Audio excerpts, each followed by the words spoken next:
મહીસાગર નદી પર આવેલા ગંભીરા બ્રિજ પર ફસાયેલા ટેન્કરને બહાર કાઢવાની જટિલ કામગીરી હવે તેના અંતિમ તબક્કામાં પહોંચી ગઈ છે।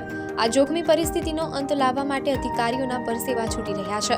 12 ટન વજનના આ ટેન્કરને સુરક્ષિત રીતે બહાર કાઢવા માટે અત્યંત આધુનિક ટેકનોલોજીનો ઉપયોગ કરવામાં આવી રહ્યો છે। આજે સૌથી મહત્વની કામગીરી તરીકે ટેન્કરની નીચે રોલર બેગ ફિટ કરવામાં આવી। આ રોલર બેગની મદદથી ટેન્કરને ધીમે ધીમે પુલના સ્તર સુધી ઉંચકીને પછી તેને 900 મીટર લાંબા કેબલ દ્વારા પુલના કિનારે ખેંચીને બહાર કાઢવામાં આવશે। લગભગ 50 નિષ્ણાંતો અને ટેકનિકલ સ્ટાફની એક વિશાળ ટીમ આ કામગીરીમાં સતત વ્યસ્ત છે। આ સમગ્ર પ્રક્રિયા શનિવાર સુધીમાં પૂર્ણ થવાની સંભાવના છે। સુરક્ષાના ભાગરૂપે આ કામગીરીનું 4 ડ્રોન કેમેરા દ્વારા સતત રેકોર્ડિંગ કરવામાં આવી રહ્યું છે અને કોઈ પણ વ્યક્તિને પુલ પર હાજર રહેવા દેવામાં આવતા નથી। આ કામગીરીની સફળતા માટે સૌ કોઈ આતુરતાપૂર્વક રાહ જોઈ રહ્યા છે।